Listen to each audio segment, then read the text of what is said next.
Femmes, votre émission féminine consacrée à la découverte des femmes battantes et à la valorisation des femmes en général. C'est tous les jeudis à partir de 16h sur Radio La Frontière. Femmes, parlons entre nous. Femmes, parlons entre nous. Unissons-nous pour le leadership féminin. Unissons-nous pour le leadership féminin.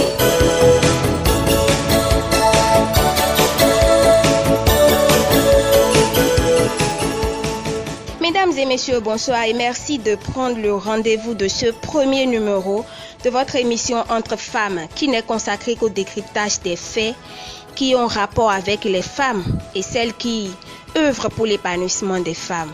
Elle s'appelle Elodie Kakpo, elle est activiste, elle défend la cause des enfants en général et en particulier celles prisonniers mineurs.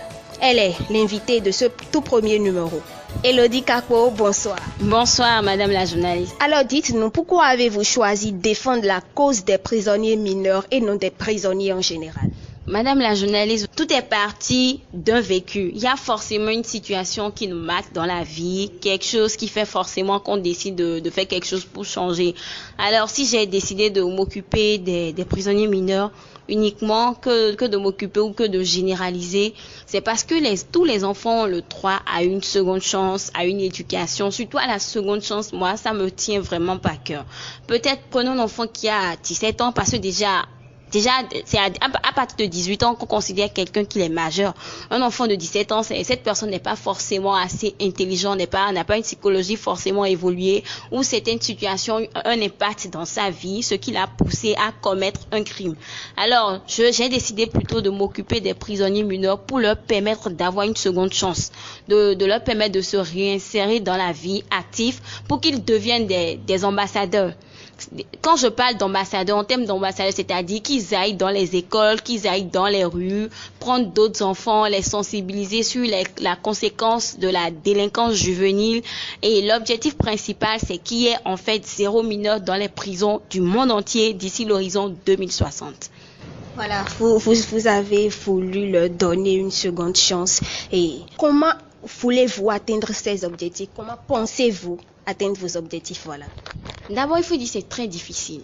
D'abord, quand vous allez en prison, ceux pour qui vous travaillez aussi ne se rendent pas compte de ce que vous faites. Ils se disent, mais celle-là ou ceux-là, ils sont encore là. Pourquoi?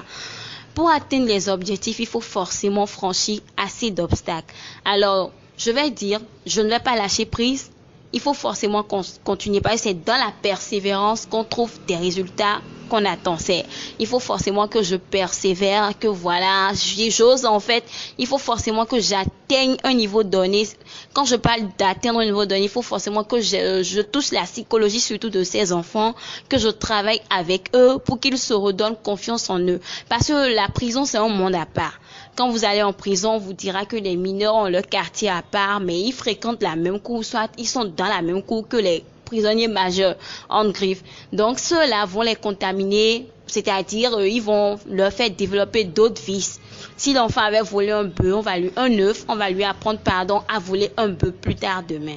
Donc il faut forcément que je persévère, que je ne me décourage pas et que j'insiste en... Et pour le moment, quelles sont les démarches que vous menez pour pouvoir atteindre ces objectifs-là? D'abord, tout passe par la création d'une association. Il faut forcément que j'ai mon association à moi-même. Donc, ce qui est déjà le cas, j'ai une association qui s'appelle WASIS, World Association for Assistance to Children in Incarcerated Situations. C'est en anglais. En anglais. Oui, c'est en anglais. Association mondiale pour les enfants en situation d'incarcération. Donc, le nom reflète déjà que c'est une association sans frontières. Nous allons travailler au-delà des frontières du Bénin, toucher d'autres enfants dans les pays, parce que moi, je ne conçois pas le fait qu'un enfant de moins de 18 ans aille dans une prison.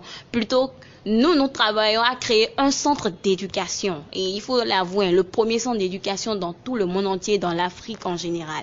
C'est-à-dire, ces enfants, au lieu d'être transférés en prison, viendront dans ces centres-là. Il y aura un suivi.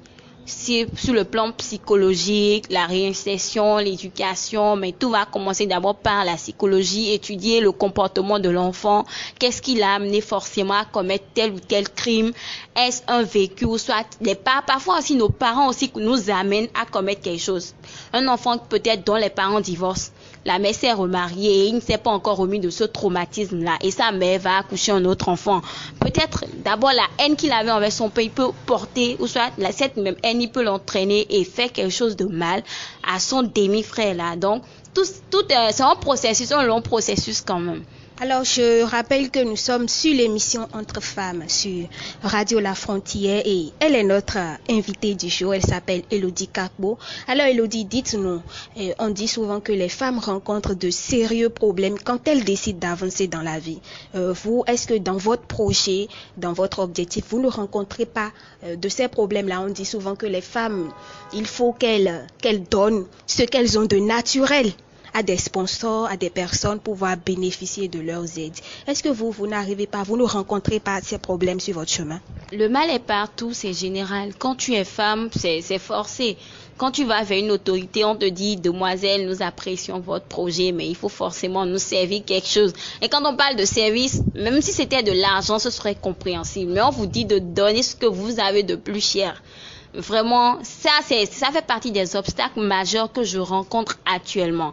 Vous avez des idées, mais excusez-moi pour le terme, les personnes qui devraient être censées vous accompagner, les personnes qui devraient normalement défendre ces causes avec vous, vous mettent encore des bâtons dans les roues. Donc, c'est quand on est femme, généralement, il faut s'apprêter psychologiquement à ça. Sinon, vous allez dérouter, laisser tomber vos objectifs et tout. Et comment vous arrivez à gérer ces problèmes?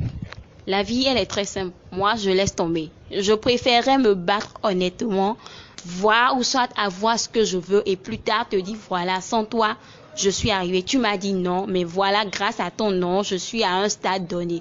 Donc, moi, c'est comme ça, je franchis les obstacles. Je prends mon mal en patience et puis je persévère et puis voilà, à la fin, je te dis, ton non m'a quand même aidé à aboutir à quelque chose, voilà. Alors ça prouve vraiment que vous êtes une femme battante et nous invitons toutes les femmes qui suivent cette émission de faire comme Elodie Kakbo, de se battre pour avoir ce qu'elles veulent, pas pour donner ce qu'elles ont de cher pour en avoir. Alors vous venez de dire tout à l'heure que vous avez formé une équipe. Est-ce une équipe seulement de femmes ou vous avez mélangé? Comme vous voulez, vous êtes une femme battante et vous ne travaillez qu'avec les femmes, à ce que je sache. Mais dans votre équipe, elle est constituée rien que de femmes ou bien d'hommes encore? L'équipe est composée généralement d'hommes et de femmes. Mais quand vous venez dans notre ONG, les femmes occupent les plus grands postes. Par exemple, la présidente, c'est une femme, la vice-présidente, c'est une femme. Sur le plan national, notre directrice nationale exécutive, c'est également une femme. Il faut forcément faire la promotion de la femme. La femme a de la capacité en elle. Les femmes, nous avons juste besoin d'un peu d'accompagnement pour relever pour prouver nos potentialités au monde entier. Donc, généralement, mon équipe est composée majoritairement de femmes. Et c'est même une obligation pour moi. Les femmes, elles ont réellement des capacités qu'elles doivent mettre en valeur. Hein. C'est d'ailleurs pourquoi vous êtes là ce soir et vous mettez ce que vous avez en valeur. Nous vous remercions, Elodie Kakbo. Nous tendons vers la fin de cette émission, mais avant de prendre congé de vous, je voulais vous demander votre mot de fin. Je dirais juste, fermons les prisons et ouvrons les écoles. C'est essentiel parce que tous les enfants, nous avons le droit, tous les enfants ont des droits, ont des devoirs. Il n'y aura pas qu'un enfant soit dans un monde éloigné ou soit dans un autre parce que la prison aussi c'est un autre monde. Ça donne une autre éducation. Donc fermons juste les prisons, ouvrons les écoles, permettons à ces enfants-là de se réinsérer dans la vie, de jouir pleinement des mêmes droits et devoirs que les autres enfants du monde entier. De fermer les prisons, vous avez dit. Hein? C'est la fin de cette émission réalisée par Divine Cedro et Adonis Rounon. Merci de nous avoir suivis. À jeudi prochain pour un autre numéro.